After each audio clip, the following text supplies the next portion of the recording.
Radio Instituto, una radio cerca de ti. Sintonízanos por nuestro canal en YouTube, Radio Instituto.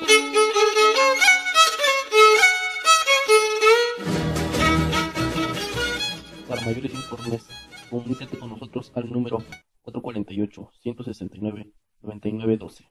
448-169-9912. Radio Instituto, una radio cerca de ti. Un saludo desde la cabina aquí en Radio Instituto. Bueno, Estela, ¿qué tema trataremos el día de hoy? Sí, Jenny, hoy hablaremos sobre el dólar y cómo ha afectado a nuestro país. Bueno, para eso tenemos como invitado a Mario Vladimir Monroy Gómez, que es director del Instituto Intercultural Ñoño de San Ildefonso, donde se ejerce la carrera de Economía Solidaria. Como primer pregunta, Mario, le preguntaremos ¿cómo se ve afectado el peso frente al dólar? Pues siempre ha tenido una vulnerabilidad enorme el peso frente al dólar, porque en un momento fueron monedas parejas, ¿no? Todo después de la revolución, durante un buen rato así estuvieron. Y después ya se fue despegando porque pues Estados Unidos empezó a ser un país hegemónico y después de la Segunda Guerra Mundial pues ya terminó toda esta etapa, sobre todo con esta reunión que se llamó, que fue muy famosa y muy conocida a nivel mundial, es la de Bretton Woods, donde se toma el oro como un patrón mundial para las transacciones. Entonces ese era el respaldo, digamos, de las monedas. Entonces el país que tuviera eso el oro en sus reservas, el metal en sus reservas, pues podía en ese sentido respaldar su moneda. Pero después y entonces Estados Unidos fue el país hegemónico en ese sentido durante muchos años, y después al perderlo, pues echó a volar este acuerdo, ¿no? Como siempre, pues siendo el país hegemónico, o sintiéndose un país hegemónico, y entonces asume el dólar, ¿no? En este sentido, y entonces, pues, con todo lo que está sucediendo con el capital financiero, entonces fácilmente pueden ir perjudicando a las monedas más débiles, digamos, o de los países cuyas economías dependen del dólar o dependen de la actividad con Estados Unidos, como es el nuestro, pues el 80% de nuestro comercio está ligado a Estados Unidos. Entonces, en ese sentido, nuestra moneda se va debilitando cada vez más. Pero cada vez que hay una devaluación, tenemos que hacernos una pregunta: ¿quiénes ganan y quiénes pierden en el país? ¿Y quiénes ganan? Pues son los que exportan. ¿Y quiénes son los que están exportando? Entonces eso es lo que había que investigar. ¿Qué compañías y qué personas dentro de esas compañías son las que se están quedando con las grandes ganancias? Entonces digamos que cuando el dólar aumenta es beneficiado casi a Estados Unidos, ¿no? Sí, pero ¿quién es específicamente de Estados Unidos, ¿no? También no es todo Estados Unidos, y no es toda la población de Estados Unidos, y no toda la población de los países de América Latina, de Asia, de África, son las perjudicadas, sino determinadas, son las grandes mayorías de las poblaciones las que con esta devaluación o este juego de monedas, cada vez se va haciendo más excluido, digamos, de los beneficios de la globalización, ¿no? Eso está clarísimo, y entonces son muy pocas personas, pues es el 1% de la población. Entonces, todo esto que está sucediendo está beneficiando al 1% de la población sobre el 99% de la población. O sea, no lo podemos aceptar, no lo podemos permitir, no es ético, no es moral, no es nada, digamos, es totalmente grosero lo que está sucediendo en este nivel, que el 1% se quede el 99% de la riqueza del mundo. Y entonces aquí en México termina afectando a los productores locales. Claro, a los productores que no negocian, a los productores, porque muchos de los productores compran sus insumos que vienen de Estados Unidos. ¿Por qué? Pues porque aquí no tenemos una industria fuerte, ¿no? Siempre se nos negó, se nos ha negado, ¿no? Y entonces tenemos que comprar insumos de Estados Unidos. Y con los tratados de libre comercio, pues ya lo estamos viendo, ¿no? Nada más los insumos tecnológicos automotrices, etcétera, sino también ya de alimentos, ¿no? Con el Tratado de Libre Comercio y que se abren las fronteras con Estados Unidos, entonces ahora el gobierno aduce que sale mucho más barato comprar por ejemplo, el maíz en Estados Unidos que producirlo aquí en México, lo cual es una falacia terrible. Pero eso es lo que se está haciendo. Entonces se trae el maíz de Estados Unidos y ¿qué pasa con los productores mexicanos? ¿No? Ese es el gran problema. Además quisiera poner un ejemplo muy concreto de esto en el caso de los granos básicos, en concreto con el maíz. Cuando se firma el Tratado de Libre Comercio, se saca en el 90. Primero, nadie sabíamos que se iba a firmar el tratado, lo supimos, no por el gobierno, lo supimos porque lo leímos en un periódico de Estados Unidos. Leímos la noticia de que había un tratado, primero lo estaban negociando entre Estados Unidos y Canadá, y México entra muy posterior, ¿no? Y con una posición muy debilitada, porque pues, son las dos economías agrícolas en ese momento, las dos economías agrícolas más importantes del mundo. Y entra México. Y cuando Estados Unidos y Canadá están produciendo alrededor de 7 toneladas por hectárea, y México no producía ni siquiera 2, producía 1.9. Entonces, eso no son reglas claras para los dos o para los tres socios. Tú entras de socio cuando estás en igualdad de fuerza y en igualdad de circunstancia con la otra persona o con el otro país, pero no en una desigualdad tan fuerte. Y entonces, pues claro, entonces Estados Unidos y Canadá nos venden les cayó re bien porque no nos venden todos sus productos agrícolas que sí están subsidiados. Estados Unidos subsidia a los productores para producir maíz y producir alimentos. Y México no, México le quitó el subsidio a la tortilla, le quitó el subsidio al maíz y le quitó el subsidio a los granos básicos. Entonces estamos en una posición totalmente desventajosa para los productores de granos básicos, ¿no?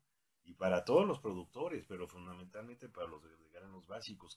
Por eso ha aumentado entre otras cosas, ha aumentado la migración de México hacia Estados Unidos.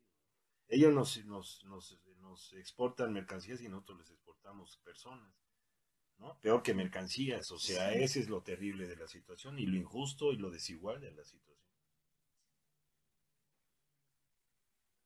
Bueno, ahora vamos a un corte comercial, pero sin antes dejar esta bonita canción de Oscar Chávez en colaboración con Efraín Salinas, titulada Se vende mi país. Regresamos para despedirnos.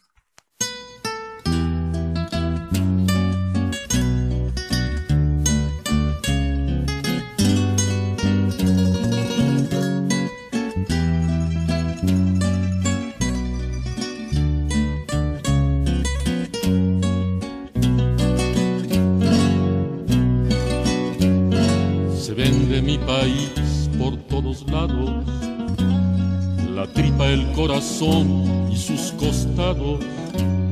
Se vende mi país a cuatro vientos, su sangre, su sabor, sus alimentos. Se vende mi país cada momento, su hambre, su dolor, su sentimiento. Se vende mi país con todo y gente, se vende la palabra independiente. Yo no lo vendo, no, porque lo quiero. Yo no lo vendo, no, mejor me muero. Yo no lo vendo, no, porque lo quiero. Yo no lo vendo, no, mejor me muero. Se vende mi país y da coraje. Se vende mi país, es un ultraje. Se vende mi país y sus petróleos, y los santos obispos con sus óleos. Se vende mi país por todas partes. Se vende antropología y bellas artes. Se vende en su historia y su destino. Se vende desde el principio su camino. Yo no lo vendo, no, porque lo quiero. Yo no lo vendo, no, mejor me muero. Yo no lo vendo, no, porque lo quiero. Yo no lo vendo, no, mejor me muero. patria se volvió nones y pares, se vende hasta el fondo de los mares, se venden sus montañas y sus ríos, se venden las arenas del desierto, se vende todo lo vivo con lo muerto. Yo no lo vendo, no, porque lo quiero. Yo no lo vendo, no, mejor me muero. Yo no lo vendo, no, porque lo quiero. Yo no lo vendo, no, mejor me muero.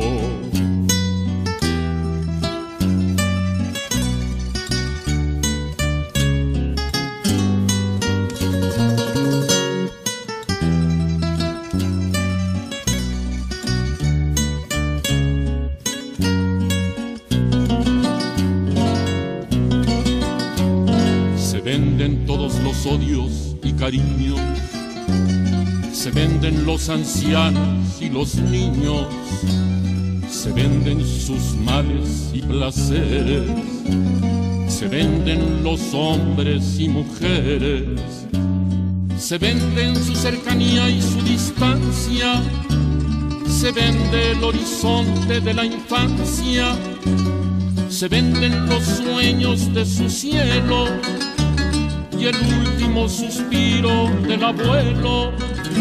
Yo no lo vendo, no, porque lo quiero. Yo no lo vendo, no, mejor me muero. Yo no lo vendo, no, porque lo quiero. Yo no lo vendo, no, mejor me muero. Se vende mi país, está en oferta.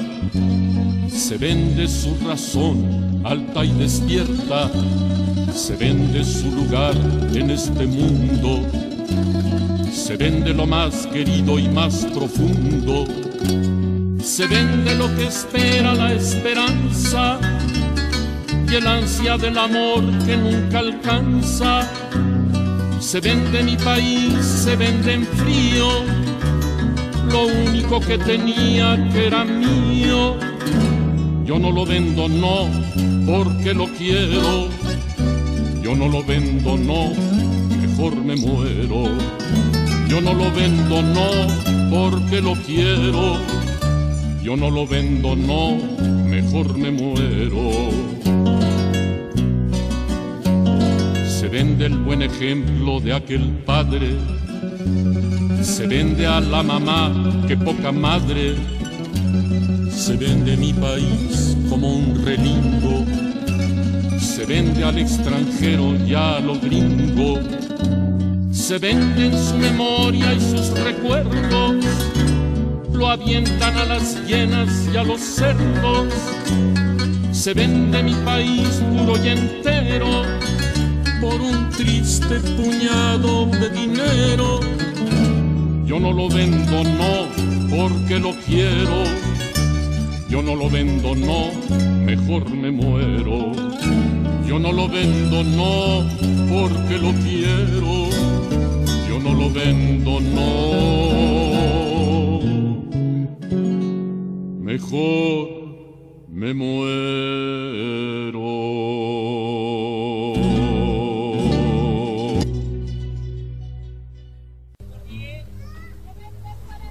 Las tortillas hechas a mano, grandes, ricas y resabrosas, nopalitos a la mexicana, barabara, marchanta, pásale. Cuanto les pongo son los últimos, no se pierda la oportunidad de probar estos nopalitos. ¿Quieres ayudar a tu comunidad? ¿Quieres estudiar una carrera que responda a los retos del desarrollo sustentable? Inscríbete a la licenciatura en Emprendimientos de Economías Solidarias en el Instituto Intercultural Ñoñó. En el Instituto Intercultural Ñoñó estamos comprometidos con la educación de los pueblos indígenas a partir de la diversidad de las culturas para construir una vida digna para todas y todos. En 3 años y medio puedes ser un profesionista capaz de generar alternativas económicas para hacer frente a las necesidades de tu comunidad. Con la licenciatura en Emprendimientos de Economías Solidarias podrás trabajar como gerente, administrador o gestor de empresas propias, cooperativas o de proyectos de desarrollo sustentable o como docente o promotor cultural. Puede ser indígena o no indígena, de Amealco, de Querétaro o de donde sea. Los costos son accesibles. Hay la oportunidad de becas y de intercambios académicos con otras universidades. Inscripciones y entrevistas todo julio y hasta el 15 de agosto. Contribuye al desarrollo sustentable de tu región. Mayores informes al teléfono 01 448 170 6129. 01 448 170 6129. Instituto Intercultural Ñoñó en San Ildefonso, Tultepec. Educación superior por una economía solidaria.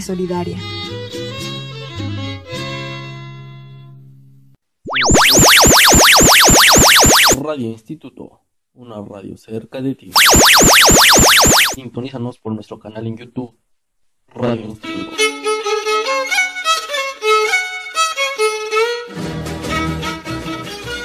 Para mayores informes, comunícate con nosotros al número 448-169-9912. 448-169-9912. Radio Instituto, una radio cerca de ti. Pues muchas gracias, Mario, por haber aceptado nuestra invitación. Al contrario, muchas gracias a ustedes y me da mucho gusto estar aquí y compartir con sus radioescuchas y con ustedes, ¿no? Que siempre es pues un gran privilegio estar aquí. Esperemos que esta información pues le agrade a todos nuestros radioescuchas que nos están escuchando, pues les sirva, ¿no? De que pues el dólar está afectando a nuestro país. Bueno, en especial a los que están así vendiendo productos en locales, ¿no? O sea, los que son los que de bajo recursos. Sí, yo creo que en este sentido habría que también hacer investigación en las diferentes localidades, porque no todo les va a afectar igual.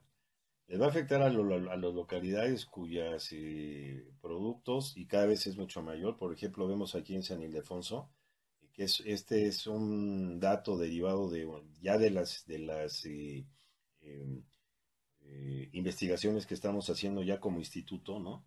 Que eso también me da mucho orgullo decirlo. Pero los datos son terribles, o sea, dejan frío a cualquiera. Antes, hace 20 años, en San Ildefonso se producían todos los alimentos que se consumían. Nuestros padres, nuestros abuelos consumieron los alimentos que ellos mismos estaban produciendo. Sí. Y hoy, el 70% de los alimentos que se consumen en San Ildefonso vienen de fuera. Eso es terrible. ¿Cuáles son esos alimentos? Pues ya lo sabemos, la Coca-Cola, la Maruchan, son todos estos alimentos chatarra que además están abonando enormemente para que nuestra juventud, nuestros niños y también las personas adultas, pues seamos de repente el primero y de repente el segundo país de más obesos en el mundo, y son los azúcares que están y las harinas que están en estos alimentos, que no nos están beneficiando en absolutamente nada, pero nosotros los seguimos consumiendo. Entonces, ahí sí habría que repensarlo como qué tipo de país queremos, ¿no? Si vamos a producir otra vez nuestros alimentos o no, o lo vamos a dejar en las manos de las transnacionales. Y ese es el gran problema de los transgénicos y de Monsanto. Para mí el principal problema que tiene que ver esto es que Monsanto se está convirtiendo en una de las 4 o 5 compañías a nivel transnacional, que ya sin capitales, no es que sea capital gringo o capital estadounidense, ya no importa el capital de dónde es, el capital ya no tiene fronteras. Pero el gran problema es que solamente 4 empresas van a controlar el grano a nivel internacional. 4 empresas. Entonces, no nos pueden vender o no nos pueden vender, o lo pueden subir o lo pueden bajar, depende de qué grado de presión quieran meterle al país. Y eso es lo terrible, porque nos estamos convirtiendo ya entonces en países totalmente vulnerables y que no tenemos ninguna soberanía, ni nacional, ni soberanía alimentaria, ni soberanía en las decisiones que estamos tomando. Son decisiones que toman las grandes agencias, las grandes empresas, y nos las imponen, y nosotros bailamos al son que nos toquen, y eso no puede ser. Tenemos que tomar conciencia de eso y entonces plantear nuestra independencia y plantear nuestra autonomía en beneficio de la mayoría de la gente. Bueno, pues este es un dato más para nuestros radios escucha. para que reflexionen sobre su tipo de alimentación. Y pues igual para que vayan pensando, así como dijo Mario, qué tipo de país queremos. Pues muchas gracias por su invitación. No, pues, gracias a usted.